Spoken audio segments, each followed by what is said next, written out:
Bismillahirrahmanirrahim.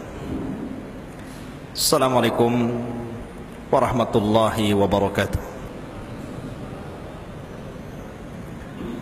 Alhamdulillah, wassalatu wassalamu ala rasulillah wa ala alihi wa sahbihi wa mawalah, wa la hawla wa la quwata illa billahi wa ba'du. Alhamdulillah, pada malam hari ini kita bisa berkumpul kembali di Masjid Muhajirin. Dan untuk tema pada malam hari ini, insyaallah mungkin kita membahas tema bebas dulu, di mana kita akan menjelaskan tentang 3 sejarah munculnya kesyirikan yang menghancurkan umat manusia di zaman 3 Nabi. Di zaman Nabi Nuh alaihi salatu wassalam, di zaman Nabi Musa alaihi salatu wassalam, dan di zaman Nabi kita yang mulia alaihi salatu wassalam. Pertama, kita akan menjelaskan munculnya kesyirikan di zaman Nabi Nuh dulu.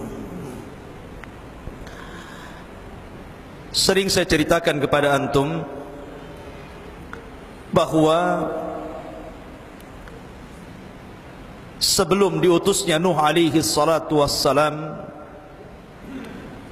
maka sejak zaman Adam alaihi salatu wassalam sampai 1000 tahun setelahnya, seluruh manusia menyembah Allah subhanahu wa ta'ala. Sebagaimana Nabi SAW bersabda, khalaqtu ibadi hunafa, sesungguhnya kami telah menciptakan hamba-hambaku hunafa. Arti hunafa artinya adalah orang-orang yang menyembah Allah subhanahu wa ta'ala dan mentauhidkannya. Fajtalat khumus syaitan, kemudian syaitan menyimpangkan anak Adam dari tauhid ini. Para ulama mengatakan, kapan syaitan menyimpangkan anak Adam dari tauhid? Sebagian mereka mengatakan bahwa setelah 1000 tahun meninggalnya Adam alaihi salatu wassalam. Ketika di zaman itu muncul keluarga yang sangat saleh, yang dikenal dengan keluarga Wad, Yaghus, Ya'uq, Nasr, Suwa, dan itu sangat dihormati oleh kaumnya. Kemudian ketika mereka meninggal dunia, kemudian kaumnya atau murid-muridnya didatangi syaitan yang menjelma sebagai orang yang saleh, seolah-olah penasehat, dan mengatakan, sekiranya kalian membuat patung-patung mereka untuk mengingat kebaikan mereka. Akhirnya kemudian mereka pun terhasut dengan syaitan. Maka kemudian mereka pun mulai membuat patung-patung dari keluarga Wad ini. Generasi pertama mereka tidak menyembah patung itu, tapi kemudian generasi setelahnya mereka tidak paham maksudnya. Akhirnya syaitan datang kembali, kemudian memerintahkan mereka untuk menyembah patung itu, dan mereka pun menyembahnya. Inilah kesyirikan pertama yang terjadi di alam semesta. Maka ketika itulah satu persatu manusia meninggalkan Allah, menyekutukan Allah subhanahu wa ta'ala dengan makhluknya, dengan menyembah patung-patung Wad, patung-patung Suwa, patung-patung Ya'uq, Yaghus, dan Nasr. Maka di saat seluruh manusia, hampir kebanyakan mereka menyekutukan Allah subhanahu wa ta'ala, maka Allah subhanahu wa ta'ala kirimkan seorang Rasul pertama yang disebut dengan Nuh alaihi salatu wassalam. Dan kisah ini ma'ruf, sering saya ceritakan. Ini kisah yang pertama. Kisah yang kedua, di zaman Nabi Musa alaihi salatu wassalam. Ini yang mungkin jarang diceritakan. Disebutkan dalam surah Toha tentang kisah bagaimana Bani Israel menyimpang dari akidah tauhid, dan jumlah mereka sangat banyak, sampai dikisahkan 70.000 Bani Israel menyimpang dari ajaran Musa, kemudian menyembah berhala. Kisahnya demikian. Ketika Nabi Musa alaihi salatu wassalam menyelamatkan Bani Israel dari kejaran Fir'aun, dan Allah tenggelamkan Fir'aun di Laut Merah, maka Musa berhasil membawa Bani Israel menuju Palestina. Tetapi sampai di perbatasan Palestina, Bani Israel tidak mau masuk ke Palestina. Kenapa? Karena tidak bisa masuk begitu saja kecuali dengan jihad, berperang melawan kaum yang sebelumnya sudah menguasai Baitul Maqdis. Akhirnya mereka menolak, karena mereka kaum pengecut. Yahudi dari dulu sampai sekarang para pengecut. Sehingga mereka mengatakan kepada Musa, idhhab anta wa rabbuka faqatila. Kalau engkau masih saja ingin mengajak kami perang, silahkan berangkat sendiri, ajak Tuhanmu perang sana. Akhirnya kemudian, karena mereka sudah lancang kepada nabinya, maka Allah azab mereka sehingga mereka luntang lantung di padang pasir, tidak bisa keluar dari situ. Dari situlah kemudian Nabi Musa alaihi salatu wassalam diperintah Allah untuk mengajarkan Bani Israel. Tetapi dengan apa? Harus ada panduannya. Maka Allah subhanahu wa ta'ala memanggil Musa untuk datang ke Bukit Tur. Berangkat Musa dengan 70 murid-murid pilihannya, berangkat ke Bukit Tur. Akan tetapi Musa alaihi salatu wassalam, ketika dengan 70 orang ini berangkat ke Bukit Tur, dia datang duluan meninggalkan yang 70 orang itu. Maka Allah subhanahu wa ta'ala berfirman dalam surah Toha, kata Allah berfirman, wa ma a'jalaka an qaumika ya Musa. Wahai Musa, kenapa kau terburu-buru meninggalkan yang 70 orang dari kaummu itu? Maka Musa mengatakan, qala hum ulai ala athari wa ajiltu ilaika rabbi litardha. Wahai Rabb, sesungguhnya mereka adalah kaumku dan mereka tahu jalannya untuk menyusul diriku. Aku bersegera menemuimu ya Rabb, hanya ingin mendapatkan keridhaanmu. Ini alamat, ciri-ciri, sifat-sifat Nabi. Fastabiqul khairah, berlomba-lomba dalam kebaikan. Kalau itu sebuah kebaikan yang ada ridha Allah subhanahu wa ta'ala di situ, segera antum lakukan, jangan ditunda-tunda. Maka kemudian Musa pun selama 40 hari 40 malam berada di Bukit Tur Sina. Kemudian Allah subhanahu wa ta'ala mengajak bicara Musa. Dari situlah disematkan kalimat kalimullah kepada Musa. Nabi yang banyak diajak bicara Allah, kalimullah.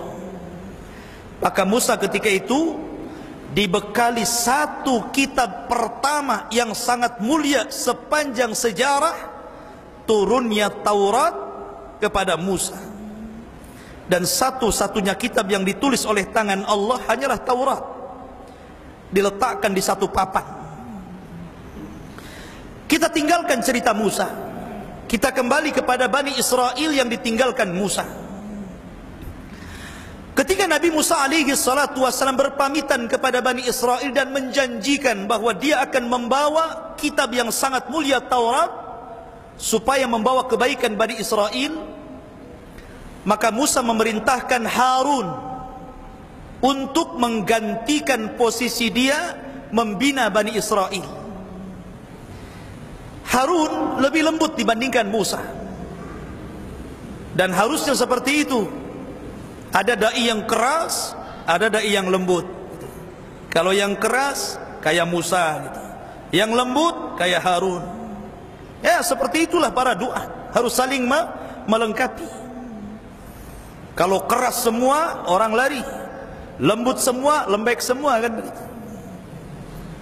Harus ada yang keras, harus ada yang lembut. Kadang cara keras, kadang cara lembut, itulah dai. Akhirnya karena Harun ini kan lemah, beda dengan Musa kuat, ditakuti oleh Bani Israel. Harun ini tidak diketakuti. Biasa-biasa saja Bani Israel menghadapi Harun. Sehingga terjadilah apa yang terjadi sepanjang sejarah Bani Israel kembali menyekutukan Allah. Di tengah-tengah Bani Israel ada seorang laki-laki, termasuk kaumnya Musa, boleh dikata tokohnya juga, yang disebut dalam Al-Quran sebagai Samiri. Samiri ini adalah munafik, pura-pura mengikuti agamanya Nabi Musa, tetapi dalam hatinya penuh nifak, kemunafikan, keburukan dan kebusukan. Dari situlah kemudian Samiri ini mulai membuat fitnah di tengah-tengah Bani Israel. Maka kemudian Samiri ini menunjukkan tanah yang pernah diambil bekas kuda yang ditunggangi Jibril alaihi salatu wassalam, sehingga orang-orang percaya dengan Samiri. Karena Allah takdirkan Samiri ini melihat Jibril. Jadi ketika Fir'aun ditenggelamkan oleh Allah dengan diutusnya Jibril untuk menghukum Fir'aun dan ditenggelamkan, Jibril itu menunggang kuda, dan kuda itu simbol kehidupan, sebagaimana kambing itu simbol kematian. Makanya ketika Allah Subhanahu wa ta'ala masukkan ahli sorga ke dalam sorga, ahli neraka ke dalam neraka, dipanggilnya kematian, kemudian diserupakan dengan kambing wol, kemudian disembelih. Disitulah tidak ada kematian lagi. Jadi Allah menyerupakan kematian dengan kambing. Ketika disembelih, maka tidak ada kematian. Penduduk sorga kekal di sorga, penduduk neraka kekal di neraka. Tapi kehidupan Allah simbolkan dengan sebuah kuda, dan kuda itu yang menunggangi Jibril. Lah Jibril ketika naik kuda setelah menenggelamkan Fir'aun, kebetulan Samiri ini berada di belakang Nabi Musa, sehingga Allah takdirkan Samiri melihat kudanya Jibril. Ketika kaki kuda Jibril menginjak tanah, maka setiap tanah yang diinjak kuda Jibril itu tumbuh, karena di situ ada kehidupan. Tadi saya katakan kuda itu simbol kehidupan. Jadi setiap dipijak tumbuh itu hijau, rumputnya keluar. Maka Samiri melihatnya. Ketika itu dia ambil tanah itu, kemudian disembunyikan. Disitulah kemudian Samiri berbangga dengan tanah itu, sehingga Bani Israel terpengaruh dengan Samiri. Lah ketika Bani Israel merasa bersalah, karena ketika meninggalkan Mesir menuju Palestina, Bani Israel ini sempat meminjam emas-emasnya penduduk Fir'aun, orang-orang Kibti, kaumnya Fir'aun. Jadi mereka itu meminjam emas, banyak emas mereka bawa. Sebelum emas itu dikembalikan, tiba-tiba Allah Subhanahu wa ta'ala berfirman, wa asri bi'ibadi laylan. Wahai Musa, malam ini juga kau bawa kaum Bani Israel dari Mesir, keluar dari Mesir, arahkan mereka ke Palestina. Sehingga orang-orang ini belum mengembalikan emasnya, mereka sudah lari duluan dengan membawa emas-emasnya itu. Sehingga mereka merasa bersalah, karena mereka membawa emas yang bukan milik mereka dan belum dikembalikan. Dari situlah kemudian Samiri mengatakan, kalian tidak usah bersalah. Emas itu kumpulkan sini, kita bakar emas itu, supaya kalian tidak merasa berdosa. Akhirnya kemudian Samiri pun mempengaruhi Bani Israel. 70.000 Bani Israel terpengaruh dengan Samiri. Akhirnya dikumpulkan emasnya itu. Kemudian sama Samiri dibakar. Setelah dibakar, rupanya oleh dia dicetak menjadi patung anak sapi yang berwarna kuning karena bahannya dari emas, yang disebut dalam Al-Quran sebagai Al-Ijlu namanya, patung anak sapi. Jadi setelah jadi patung anak sapi itu, oleh Samiri dilempar oleh tanah tadi, tanah yang diambil dari bekas kakinya kudanya Jibril dari itu, kemudian disiramkan kepada patung anak sapi. Tiba-tiba hidup patung itu dan mengeluarkan suara lahu khuar. Dalam Al-Quran dijelaskan, keluar suara. Makin kaget Bani Israel, karena mereka tidak pernah melihat yang seperti itu. Apalagi mereka juga dahulu ketika di Mesir, para penduduk Mesir itu sangat memuliakan sapi. Sama mungkin hari ini di India ya, orang-orang India sebagian mereka sangat memuliakan sapi. Jadi oleh sebagian penduduk India itu yang menyembah sapi, kalau ada sapi masuk pasar, makan kangkung, makan ini, dibiarin aja tuh. Tuhan makan kangkung, biarinlah. Jangan. Jadi akhirnya kemudian mereka makin penasaran, nih buat apa nih Samiri ini? Rupanya patung itu hidup, mengeluarkan suara. Di sini Samiri mengatakan, hadza ilahukum wa ilahu Musa panasi. Wahai Bani Israel, inilah Tuhan kalian dan Tuhannya Musa. Musa lupa Tuhannya di sini. Kenapa dia jauh-jauh ke Bukit Tur? Tuhannya di sini, katanya. Akhirnya kemudian 70.000 Bani Israel sujud kepada patung sapi ini. Lihat, ini kisah Samiri namanya. Maka Harun ketika itu kan yang menggantikan posisi Musa, berusaha mengingatkan mereka. Makanya Harun mengatakan, mengingatkan terhadap Bani Israel, kata Harun, walaqad qala lahum Harun min qablu ya qaumi innama futintum bihi wa inna rabbakumur rahman fattabi'uni wa ati'u amri. Kata Harun, wahai kaumku, kalian ini sudah terfitnah.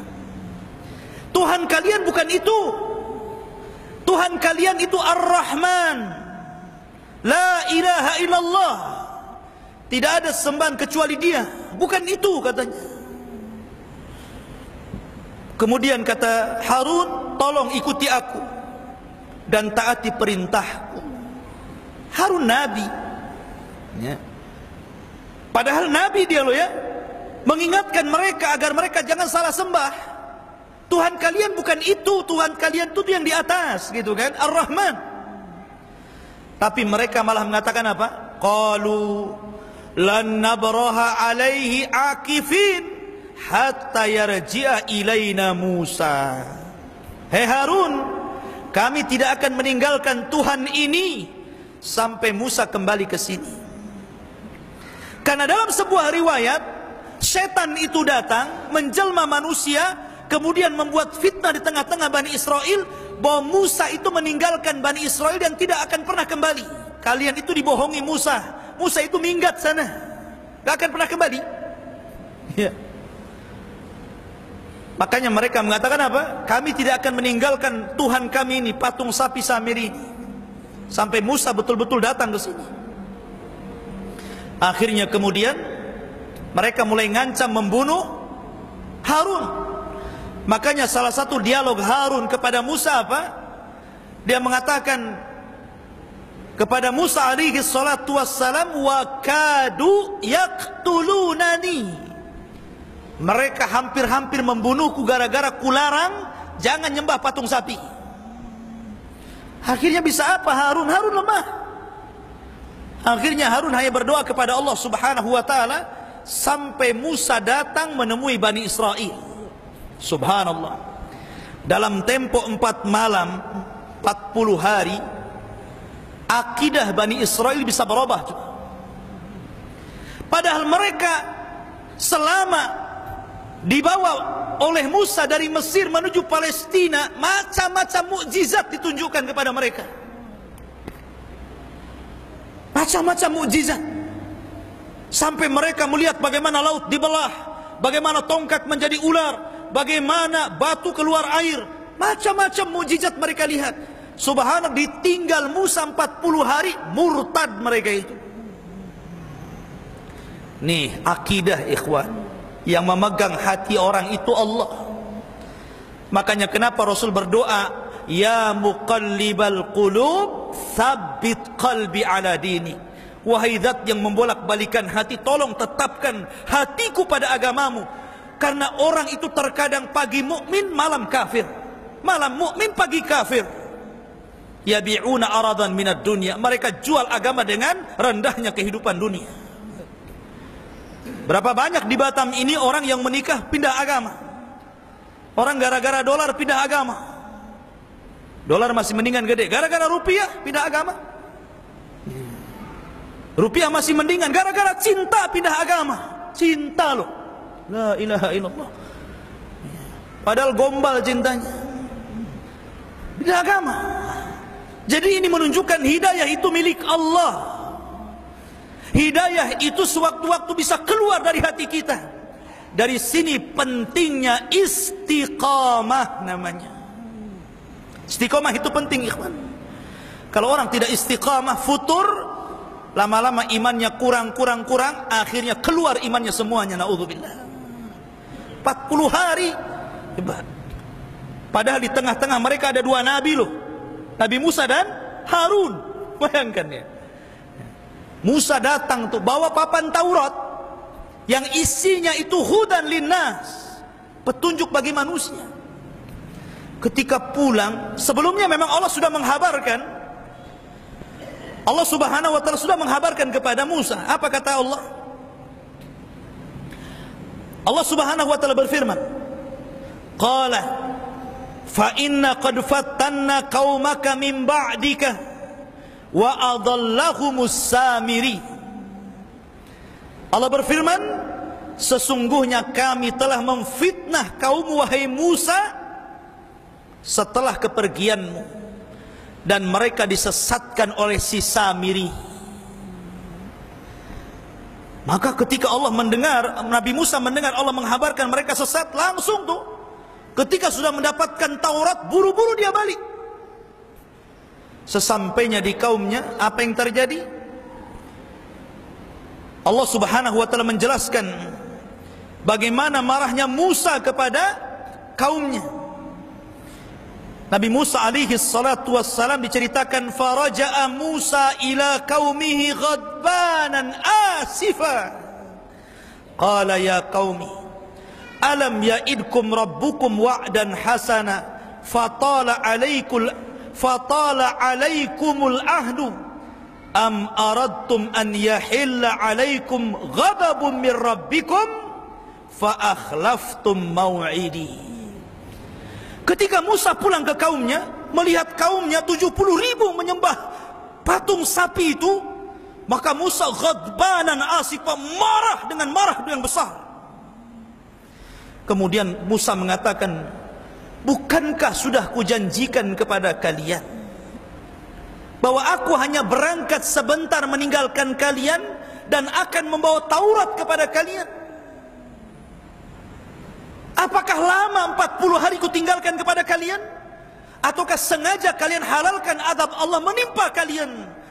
Apakah sengaja engkau hendak menyelisih perkaraku, kata Musa. Marah sekali Musa. Musa itu penyabar ikhwan. Sudah banyak kali Bani Israel itu membuat ulah sama Musa. Banyak kali. Macam-macam ulah dilakukan Bani Israel kepada Nabi Musa. Sehingga Nabi Musa itu macam-macam mukjizat diturunkan. Macam-macam mukjizat.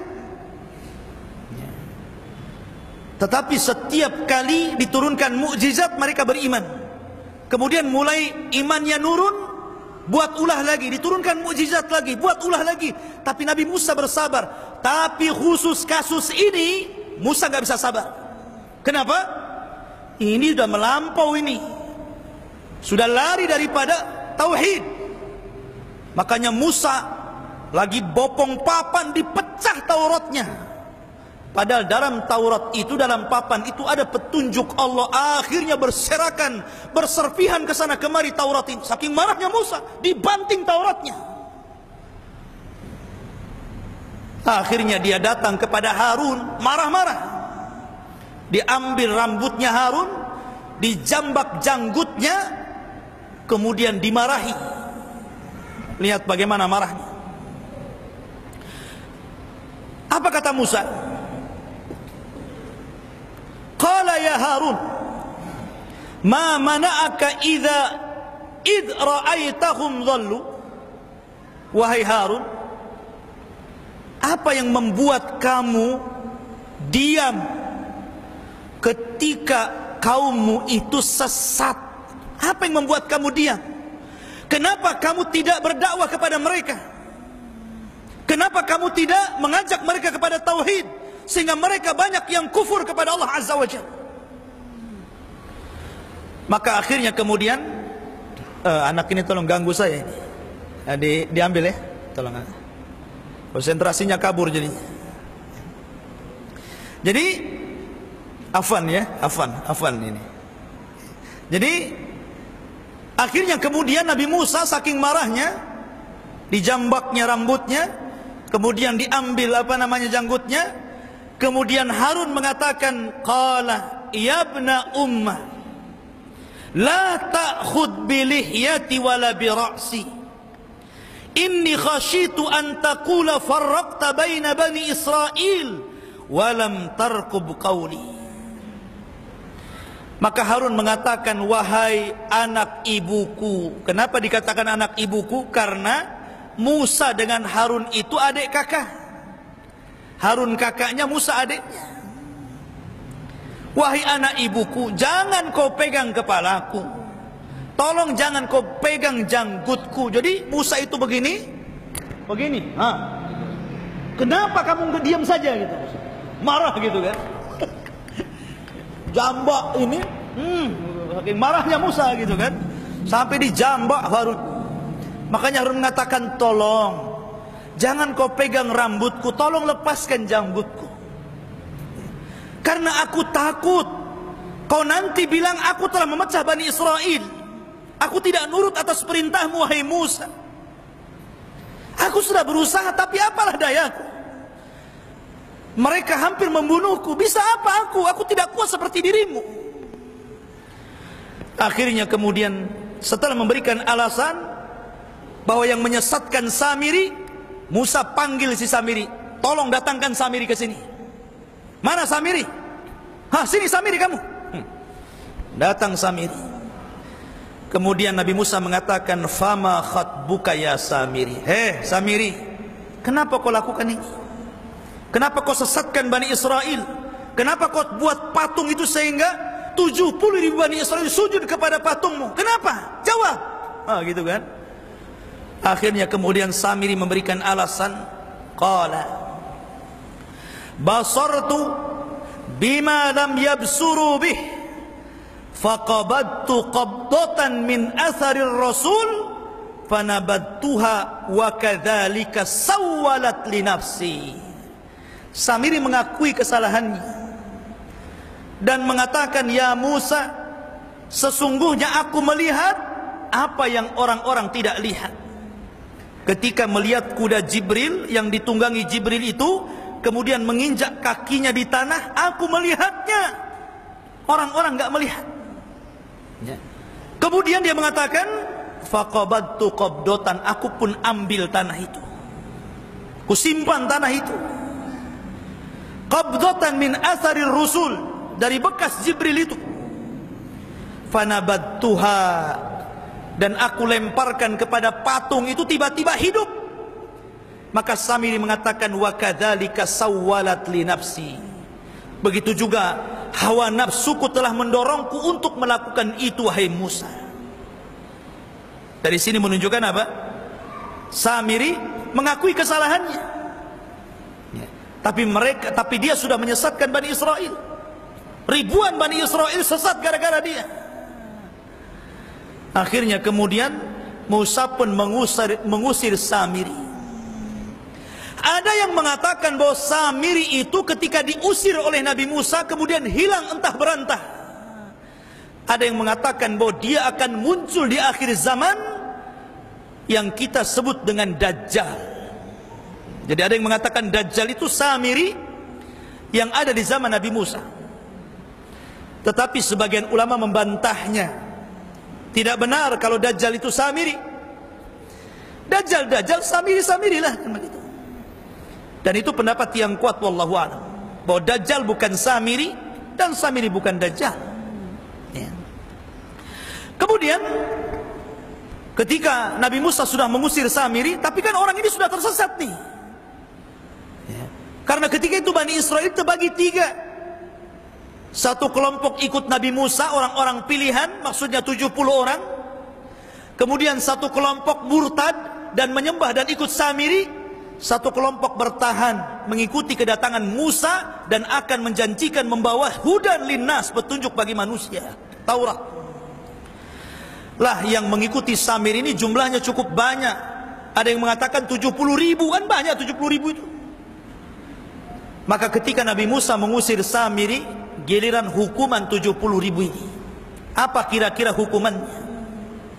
Allah sebutkan dalam surah Al-Baqarah, wa idh qala Musa liqaumihi innakum zalamtum anfusakum bittikhadikumul ijla fatubu ila bari'ikum faqtulu anfusakum dzalikum khairul lakum inda bari'ikum fatubu alaikum innahu huwat tawwabur rahim. Ketika Musa berkata kepada kaumnya yang mengikuti Samiri tadi, kenapa kalian jadikan anak patung sapi emas itu kalian sembah? Maka kalian telah mendolimi diri kalian. Tobatlah kalian.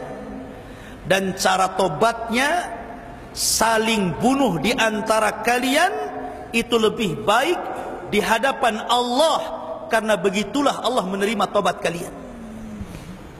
Jadi sama Musa disuruh ambil pisau-pisau dapur, kemudian saling bacok-bacokan di antara mereka. Oh, ngeri kan? Gitu tobatnya orang dulu tuh, ya. Kalau orang sekarang kan tidak, murtad masuk Islam, tobat selesai kan? Gak ada cerita. Menunjukkan syariat Rasul ini lebih mudah, lebih indah. Kalau orang murtad kemudian masuk ke dalam Islam masih diterima. Tapi di zaman Nabi Musa, Bani Israel menerapkan hukuman beda. Ambil pisau, kau bacok-bacokin ya sama kawan-kawanmu. Akhirnya bacok-bacokan, mati semua 70.000 itu. Lihat, ini cara tobatnya. Awalnya mereka menolak, kenapa? Ini hukuman terlalu berat. Mereka mengatakan sami'na wa asaina, kami dengar Musa, tapi kami kayaknya nggak bisa nih. Marah Musa. Akhirnya Musa berdoa suruh ngangkat bukit Tur. Diangkat bukit Tur, kemudian diletakkan di atas kepala mereka. Mau tobat atau bukit ini muku lemparkan kalian. Sama-sama mati. Nggak bunuh-bunuh, mati juga ditimpa bukit Tur kan gitu. Daripada mati ditimpa bukit Tur, ya sudahlah bacok-bacokan kan. Karuan tobat. Kalau ditimpakan kan adab jadinya. Akhirnya mereka saling bunuh-bunuhan, mati semua 70.000 itu. Lihat bagaimana kesyirikan muncul di zaman Nabi Musa. Samiri orang munafik. Maka di zaman Rasul ada juga munafik, Abdullah bin Ubay bin Salul, berusaha untuk menyakiti Nabi SAW. Maka di zaman Nabi Musa ada Samiri namanya. Dan ini akan berlaku di setiap zaman. Kalau ada orang baik, pasti ada orang munafiknya. Di mana-mana. Setiap ada orang baik pasti ada orang jahatnya di situ. Ma'asyiral muslimin yang dimuliakan Allah Azza wa Jalla, ini kisah kesyirikan di zaman Nabi Musa. Sekarang yang terakhir, kisah kesyirikan di zaman Rasul.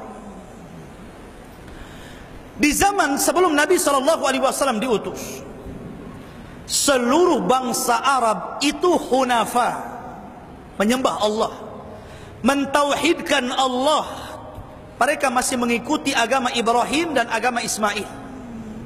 Karena di Arab ini cuman dua ini saja yang diikuti agamanya, karena tidak ada nabi setelahnya. Beda dengan Syam, Bani Israel yang banyak diutus para nabi, ribuan para nabi diutus ke mereka. Tapi di sini tidak ada, ya kan? Orang-orang Mekah itu hanya diutus Ibrahim dan Ismail.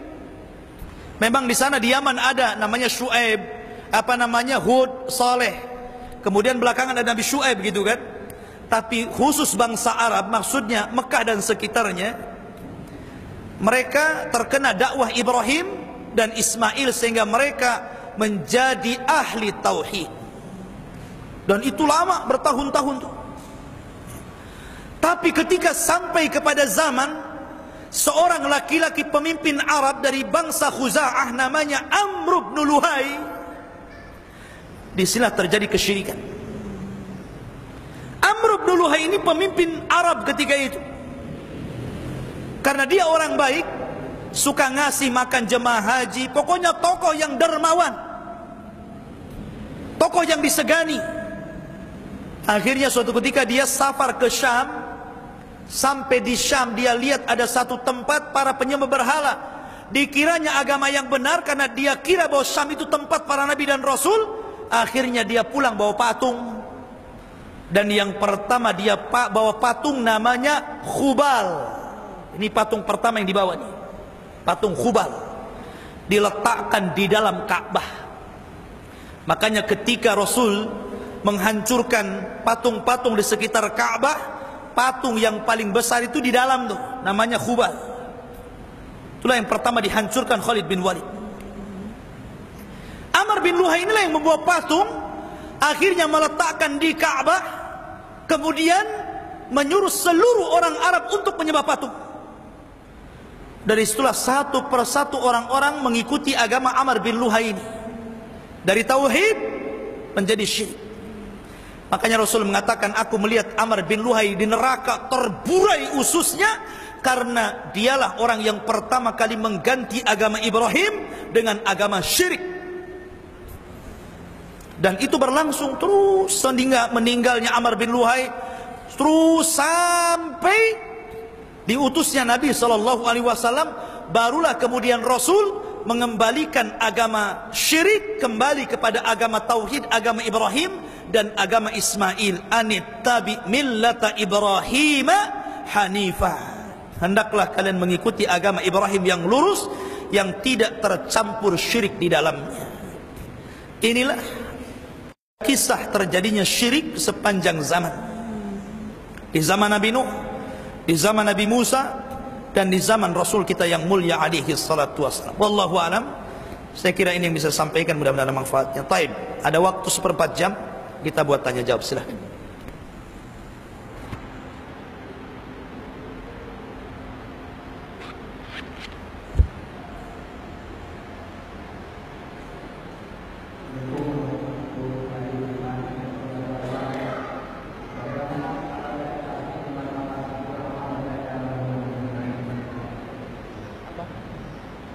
Sebentar, cepat kali ngomongnya. Nama saya beriman dan sekali gimana macam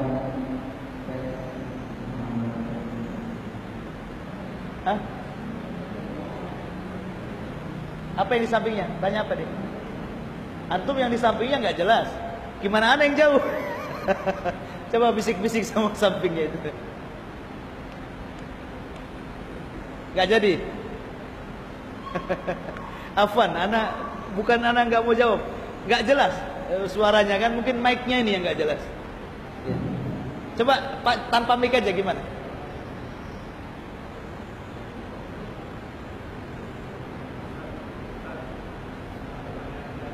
Oh iyalah.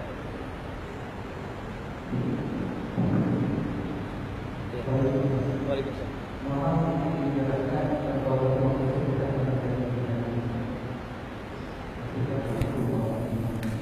Salam. Sebutkan contoh-contoh kesyirikan. Antum buat daurah lagi sekali ini. Banyak sekali contoh syirik. Tapi kita ambil contoh-contoh dari sejarah tadi, biar nyambung dengan sejarahnya ya. Kita tahu bahwa kesyirikan tadi itu berawal dari apa? Di zaman Nabi Nuh berawal dari ghulu bisalihin. Terlalu melampau ketika menghormati orang soleh. Ini cikal bakal awal kesyirikan. Menghormati para ulama orang soleh itu sebuah kewajiban. Kita harus menghormati mereka karena mereka warasatul anbiya. Tetapi kalau melampaui batas, maka itu yang dilarang. Apalagi sampai menuduhkan mereka orang-orang soleh setara dengan Tuhan. Sebagaimana di zaman Nabi Nuh alaihi salatu wassalam, akhirnya mereka membuat patung orang-orang soleh. Belakangan kemudian mereka menjadikan patung-patung itu wasilah dalam rangka menyembah Allah. Mereka tidak mengingkari adanya Allah, tidak. Orang-orang musyrik di zaman Nabi Nuh itu tidak mengingkari adanya Allah, tetap mereka yakin dengan Allah. Cuman mereka menjadikan orang-orang soleh itu sebagai perantara maksud-maksud mereka untuk kepada Allah. Makanya mereka punya alasan apa? Ma na'buduhum illa liyuqarribuna ilallahi zulfah. Ini alasan mereka. Dan itu dicantumkan dalam Al-Quran. Kami menjadikan patung-patung itu untuk mendekatkan kami kepada Allah. Itulah maksudnya. Ya. Jadi kami sembah patung itu bukan mutlak menyembah itu, tidak, tetap menyembah Allah tapi lewat mereka. Jadi kalau mau minta sesuatu kepada Allah, mintanya sama mereka. Jadi kalau mau minta anak, minta rezeki, minta jabatan, minta apa gitu, datang ke patung-patung itu, kemudian disampaikan keinginannya agar patung ini yang menyampaikan kepada Allah. Alasannya apa? Patung ini orang soleh, dekat dengan Allah. Mereka tidak mungkin jauh dengan Allah karena selama hidupnya beramal soleh. Aku ini banyak dosanya, gak mungkin dekat dengan Allah. Makanya cari yang dekat dengan Allah. Maka dijadikan patung-patung itu perantara. Itulah kesyirikan pertama yang terjadi di alam semesta. Menjadikan selain daripada Allah perantara peribadatan kepada Allah. Contoh, ini ada kuburan orang-orang soleh. Ada kuburan orang soleh. Semasa hidupnya dia sangat soleh sekali. Kemudian dikubur. Kemudian kita datang ke kuburan ini. Kalau untuk ziarah kubur tidak ada masalah, mengingat kematian. Tapi kemudian antum datang ke situ, kemudian berzikir di situ, habis itu antum minta-minta sama kuburan itu. Ya. Wahai wali fulan, saya ini lagi pasang nomor. Sudah beberapa kali tak jebol-jebol, gitu kan. Tolong kasihkan nomor, gitu. Minta sama dia tuh. Minta wangsitnya. Nah, ini syirik. Masa minta rezeki guys yang di kuburan? Minta rezeki yang di atas lah. Datang ke masjid kok datang ke kuburan? Harusnya datang ke masjid kan? Datang ke masjid, sholat, berdoa. Nah, itu yang betul ya. Masa datang ke kuburan, minta-minta di situ. Ya. Jadi jangan di situ. Itu contoh syirik. Yang kedua, di zaman Nabi Musa alaihi salatu wassalam tadi, Samiri membuat patung.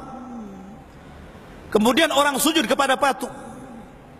Artinya jelas-jelas ini di zaman itu mereka menolak menyembah Allah dan cenderung menyembah patung. Kalau tadi di zaman Nabi Nuh masih mending ya, menyembah Allah tapi lewat perantara kan begitu. Tapi di zaman Nabi Musa tidak, nggak ada perantara, langsung mereka sembah Samiri. Ya. Nah ini juga banyak kesyirikan di zaman sekarang seperti itu. Tapi patung di zaman sekarang tidak sebagaimana patung di zaman Nabi Nuh.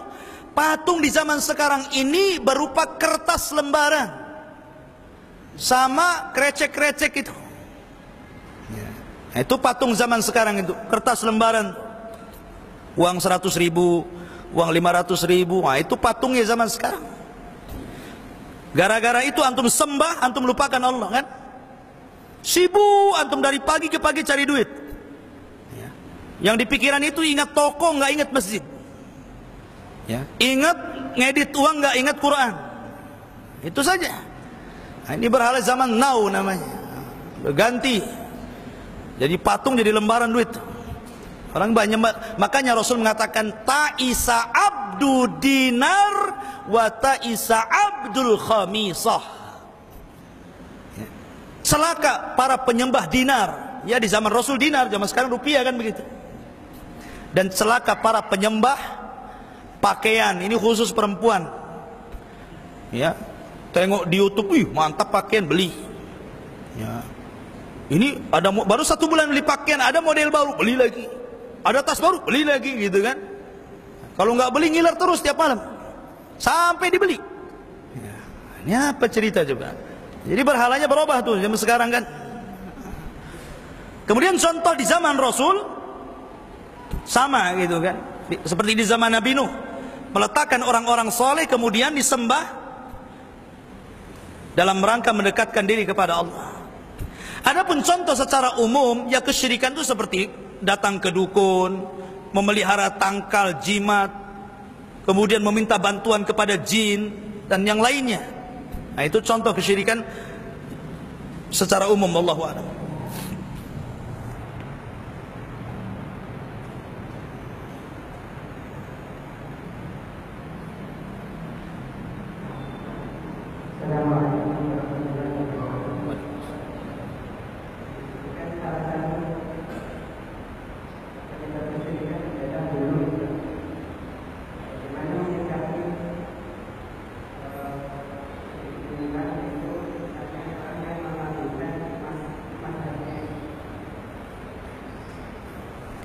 Iya, pertanyaan bagus. Orang yang mengagungkan madhab, apa syirik? Antum harus paham dulu. Bicara tentang madhab, itu bicara beda dengan bicara kuburan tadi. Karena sebagian para ulama mereka bermadhab. Makanya Al-Imam An-Nawawi Asy-Syafi'i, mesti ada Asy-Syafi'i gitu kan. Kemudian Al-Imam Ibnu Qudamah Al-Hambali. Kemudian Al-Imam An-Nawawi Asy-Syafi'i. Nah, mesti kan Al-Imam Ibnu Hajar Asy-Syafi'i. Nah, mesti mereka itu bermadhab. Cuman orang bermadhab itu ada 3 kelompok. 1, orang yang fanatik dengan madhab. Sehingga karena fanatik madhab akhirnya membela madhabnya masing-masing dan menyesatkan madhab yang lain, sehingga tumbuh kemudian sebuah manhaj, cara beragama, mau salah mau benar, kalau datang dari Syafi'i ana Syafi'i, mau salah mau yang benar kalau datang dari Ahmad bin Hambal ana Hambali, yang satunya ana Maliki. Makanya di suatu zaman pernah terjadi seperti itu. Ketika puncak-puncaknya fanatik madhab, banyak orang-orang yang bermadhab membuat hadis-hadis palsu untuk menolong madhabnya. Muncullah hadis Nabi yang palsu. Menurut madhab Hanafi katanya, ada hadis Nabi yang mengatakan, sayakunu min ummati rajulun asyaddu min iblis wa huwa Muhammad ibni Idris. Akan muncul di akhir zaman laki-laki yang lebih jahat daripada iblis, dialah Muhammad bin Idris. Siapa Muhammad bin Idris? Imam Syafi'i. Imam Syafi'i itu namanya Muhammad bin Idris. Kata madhab Maliki, ada hadis Nabi yang mengatakan akan datang di akhir zaman orang lebih dahsyat daripada iblis, dialah Muhammad bin Idris katanya. Oh, ngeri kan? Fanatik madhab tuh. Akhirnya buat hadis palsu. Gara-gara ulama Syafi'i debat sama ulama Hanafi, kalah ulama Hanafi. Akhirnya pengikutnya nggak terima, buatlah hadis palsu tadi. Kemudian muncul lagi ketika madhab Maliki dikecam karena terlalu mengambil zahir riwayat, maka muncullah orang-orang fanatik madhab Maliki mengatakan kami juga punya hadis Nabi. Kata Nabi SAW mengatakan, laula Malik lakana dinu halik. Kalau bukan karena Imam Malik, hancur agama ini, katanya. Kalau bukan karena Imam Malik, hancur agama ini, katanya. Artinya karena Imam Malik agama ini terjaga, katanya. Didengar sama madhab Hambali, enak saja. Nabi juga bersabda, fawasiyati li ummati an tatahambalu. Aku berwasiat kepada umatku, kalau muncul Imam Ahmad bin Hambal, maka bermadhablah madhab Hambali. Masing-masing madhab punya hadis, hadis palsu, ya. Kan di zaman itu muncul hadis palsu, orang jual terong saja ada hadisnya supaya laku, ya. Makanya datang ulama-ulama hadis kemudian menyaring hadis-hadis itu. Gara-gara apa? Fanatik mazhab kan? Kalau sudah seperti ini nggak benar nih. Karena barometer salah dan batil itu bukan mazhab, tapi Quran dan Sunnah. Satu golongan. Dua, ada golongan nggak mau mazhab tuh. Saya nggak mau Syafi'i, saya nggak mau Hambali, saya nggak mau Maliki, saya nggak mau Hanafi. Mereka manusia, sama kami juga manusia. Hum rijal wa nahnu rijal. Mereka manusia, saya juga manusia. Allah berikan otak kepada mereka, Allah juga berikan otak kepada kita. Mereka itu untuk di zamannya cocok, tapi di zaman sekarang, di zaman now nggak cocok. Tafsir mereka untuk di zaman mereka, tafsir sekarang ya orang sekarang. Nggak perlu madhab, cukup Quran Sunnah saja. Maka mereka memahami Quran dan Sunnah tanpa madhab. Akhirnya merasa jadi ulama. Sama seperti Imam Syafi'i buat madhab sendiri. Yang ketiga, nah ini kelompok yang adil. Tidak seperti kelompok yang pertama terlalu fanatik dengan madhab. Tidak pula seperti kelompok yang kedua yang menolak para ulama madhab. Tapi tengah-tengah. Memilih madhab mana yang sesuai dengan Al-Quran dan Sunnah diambilnya. Kalau tidak sesuai dengan Al-Quran dan Sunnah ditolaknya. Karena masing-masing mazhab punya kelebihan dan kekurangan. Kalau dalam mazhab Syafi'i benar ambil, dalam mazhab Hambali benar ambil, dalam mazhab Maliki benar ambil, dalam mazhab Hanafi benar ambil. Lah inilah yang mu'tadil, inilah yang adil nih. Karena kebenaran itu barometernya apa? Quran dan Sunnah. Tapi Quran dan Sunnah tidak mungkin dipahami kecuali para ulama. Dan para ulama mazhab ini sudah sangat paham dengan Quran dan Sunnah. Akan tetapi tentu masing-masing madhab atau imam madhab itu ada kekurangan, ada kelebihan. Mungkin yang luput di sini disempurnakan di sini, yang luput di sini disempurnakan di sini. Maka kewajiban thalabul ilmi mengambil semua madhab, tetapi yang benar. Itu maksudnya. Wallahu a'lam. Tetapi apakah gulu dengan madhab syirik? Tidak. Bukan seperti itu. Ya. Ustaz, saya hanya bermadhab Syafi'i, boleh nggak? Nggak masalah. Tapi ambil yang hak dalam madhab itu. Kalau yang tidak benar jangan diambil. Karena Imam Syafi'i sendiri mengatakan, idza shahal hadis fahuwa madhabi. Kalau hadisnya sahih itulah madhabku. Apabila engkau mendapati perkataanku menyelisih Quran dan Sunnah, campakkan. Kalau menyesuaikan Quran dan Sunnah, ambil. Itu perkataan Imam Syafi'i. Anda bermadhab Syafi'i nggak masalah, Anda bermadhab Hambali tidak masalah, tapi ambil yang benar, campakkan yang batil. Bukan taklid buta, mau benar mau salah diambil. Itu yang nggak benar tuh. Ya, karena taklid itu tercela, yang betul ittiba, mencontoh Rasul. Wallahu a'lam. Iya. Saya kira sudah pas jam 9. Tapi kita tutup. Subhanakallah bihamdika, asyhadu an la ilaha illa anta, astaghfiruka wa atubu ilaik. Allahu ta'ala alam. Assalamualaikum warahmatullahi wabarakatuh.